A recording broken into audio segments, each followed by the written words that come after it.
Hello and welcome back to my channel. My name is Nicole and today I am bringing you a book tag. I'm seriously behind on these. I am plotting to catch up. Thank you for everyone who has tagged me in videos. I'm not ignoring you. I do like doing book tags. I've just been horrible at planning them into my filming. Anyway, this tag is the worth every page book tag, which is like a big book tag that was done by Shelly, and she tagged me. I don't know why. I think she thinks I read big books. Anyway, this tag, she basically says big books can be intimidating, but some are absolutely worth the time, the effort, the risk strain. I agree with all of that.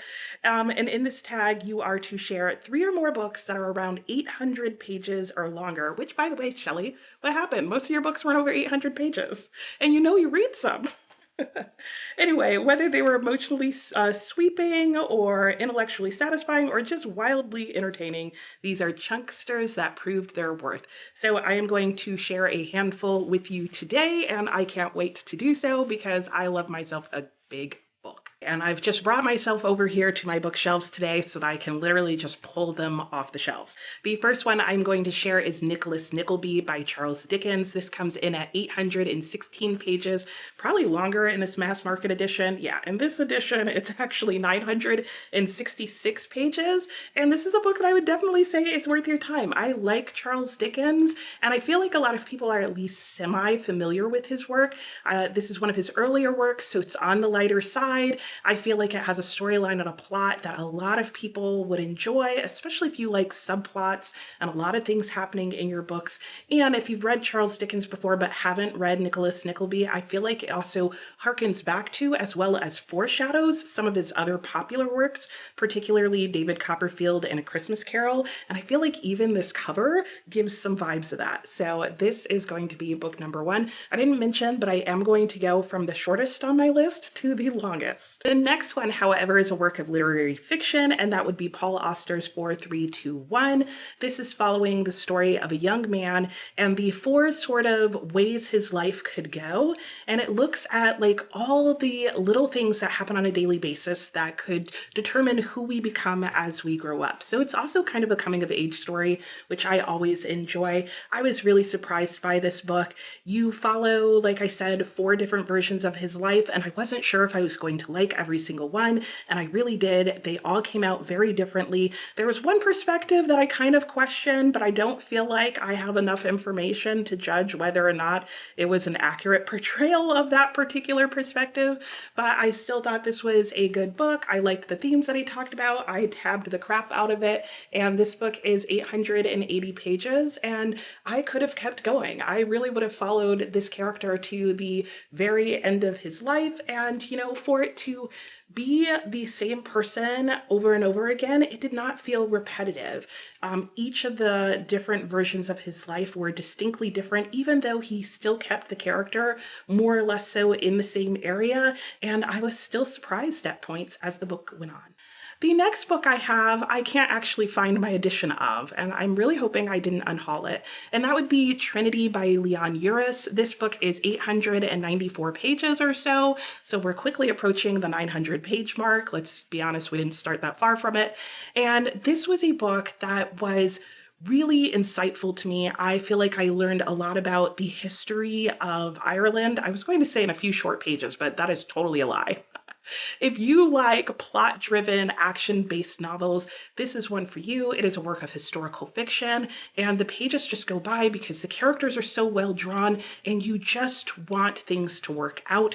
And I also think it's a really good introduction to a lot of the conflicts that happened in Ireland, and I will put the time periods that it covers up on the screen so that you have an idea of what period in Ireland's history it's covering. But it's definitely a book that will give you a interesting introduction and things to think about, and will probably lead you to wanting to learn even more.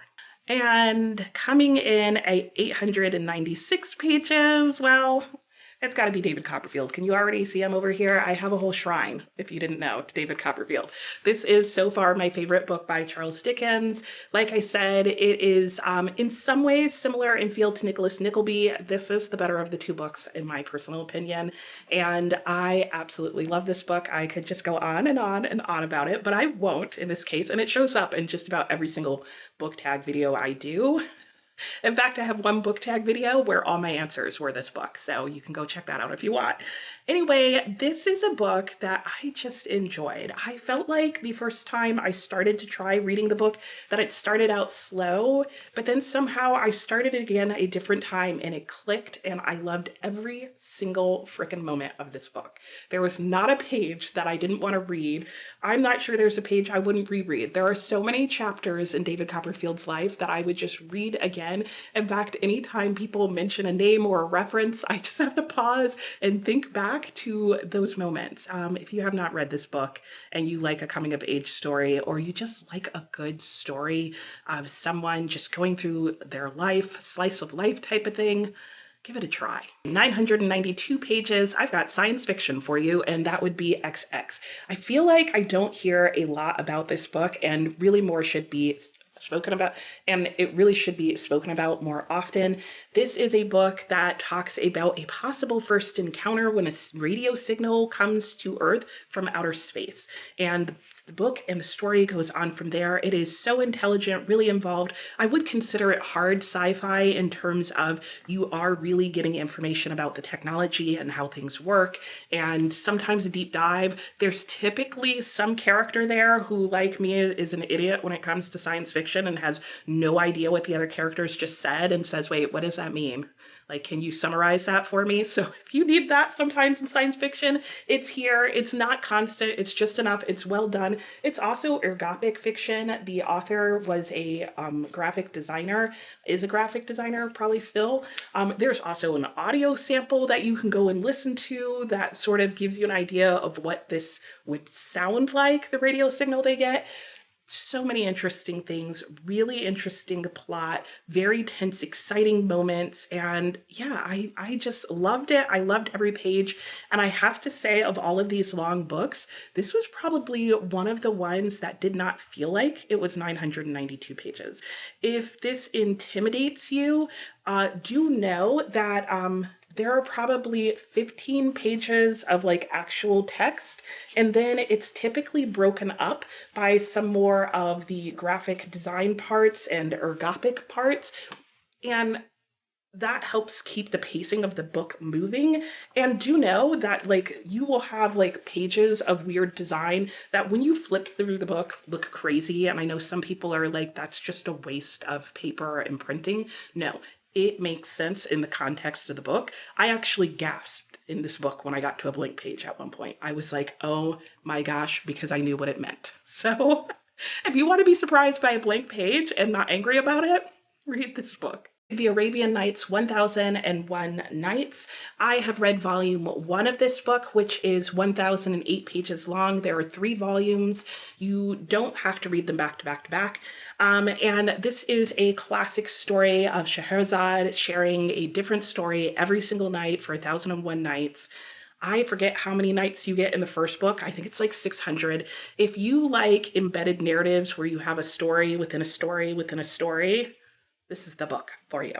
I really enjoy this book because even though it's very long, it's very easy to spread out over a long period of time because there are, like I said, stories within the story and they're not all interconnected. Like each night is like a different story that she's telling that you don't necessarily need the previous story to understand. One tip that I would give you, however, is to check the back of each edition. It has the index of the nights and the stories. And because there are embedded stories, you do want to make sure you have read the complete story before you set the book down. So it's kind of a guide to what to read in each sitting, if you will. And I wish I had have seen that at the back of volume 1 before I was halfway through the book.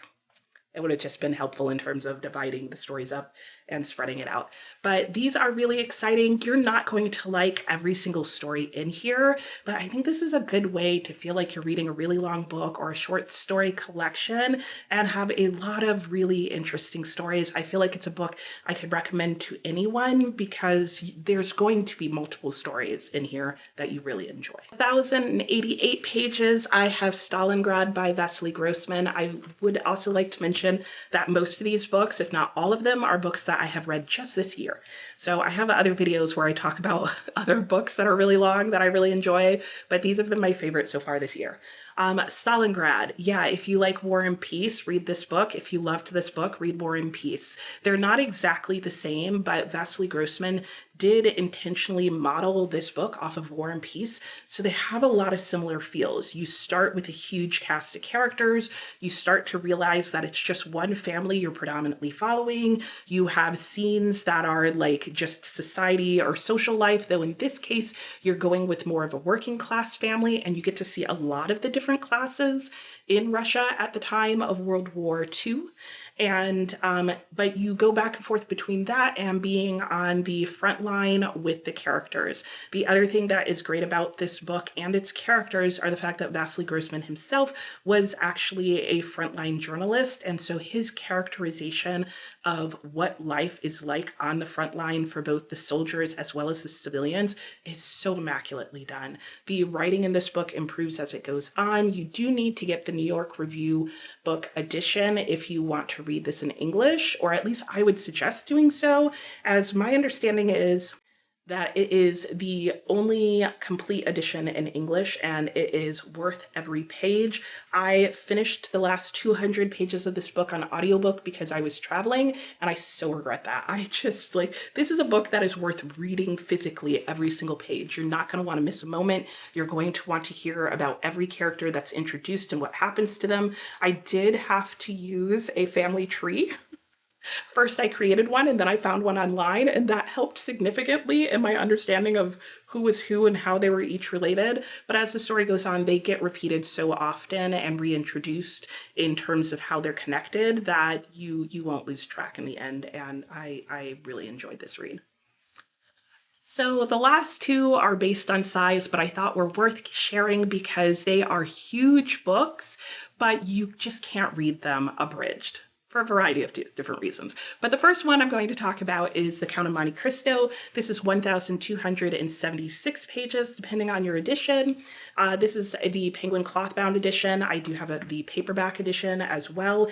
And I don't know that I will buy a different edition of this because I actually really like the translator of this one, which is Robin Buss. Excellent job in the translation, worth every single page. Like I said, you can get this abridged. Don't. There is so much scheming and plotting and planning and machination, and that's what gets cut out in the abridged version. And trust me, you don't want to miss that. It is so brilliant. It's so well plotted. You don't want to miss the genius of how everything comes to be. Trust me on that one. If you disagree, leave a comment below and let me know. It's fine. You can disagree. But I enjoyed this book. It is one of the few 1,200 page novels that I would not hesitate to reread. In fact, I can't wait to reread it. It might have to happen in the next year or so. 1,474 pages, and that is a suitable boy. If you like family sagas, family dramas, stories about family, and just really long books, this is the book for you. You will go, I think, just over the course of a year, what feels like every single day with these 4 families, I think it is. And I really enjoy this book. It is not one of my highest rated books. In fact, I don't think I gave it a 5-star, and I kind of take that back because this book has stayed in my head ever since reading it. And I have to admit, while it's not something that I would reread every couple of years, like I definitely plan on rereading it at some point. It was that good, that rich. The writing is so well done, so clear, and you just really enjoy the family. This often gets set up for people as being a book about a young girl named Lada, who is working with her mother to find a suitable boy to marry.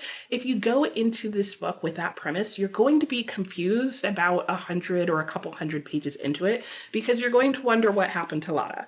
So let me just let you know that as well, that this book is told from multiple perspectives, and it really is about what is suitable. It takes place at the time where India is just first coming into its own independence, and everybody in this society, and particularly everybody in these families, are trying to decide, now that they are a free India, what does that mean? What do they want that to look like? And what is the appropriate way to move forward, including in your arranged marriages? Is arranged marriage even the way to continue going forward? So it's definitely a deep discussion about tradition versus modern behavior and that kind of thing on the brink of major change. In a lot of ways, it kind of reminds me of what I've heard about the Makioka sisters, but where they're moving from tradition and trying to decide whether to hold on to tradition or become more westernized. This is almost in the reverse, where you have a lot of westernized culture within the Indian culture, and it's trying to decide how much of that is appropriate to keep now that the country is free. But all of that is told inside these wonderful families who have very complicated relationships with each other and with one another, and the characters are deep and rich. And I have the movie, and I need to actually sit down and watch the whole thing at some point. But if you have not read this book and you own it, pick it up and read it. You won't regret it. It works really well over a long period of time. I would recommend it even in the winter time as just a delectable book to carry you through the cold winter days, assuming it's cold in winter where you live. If it's not, it'll just fit the warmth of the book itself. Anyway, this is the last book that I have. I would recommend any of the books on this list. I hope I provided a nice variety for you. So if you have a particular genre that you like, you can try that one. If you have a particular length, you could go with that. And I would say, if you're going to ask which one you should start with, I would say go with a book that sounds most similar to shorter books that you read, or maybe go with the book that sounds most similar to something else you've read that you wish just kept going on and on and on. You definitely need to like the characters, because you're going to be with them for hundreds and hundreds of pages, and that's always a fun thing. So that's it for today. Thanks for watching. Bye. Oh, Trinity. I don't have Trinity. Over here. Oh.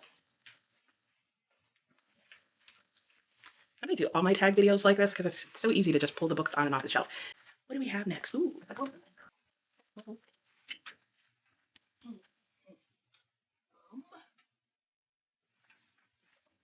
Getting hot over here.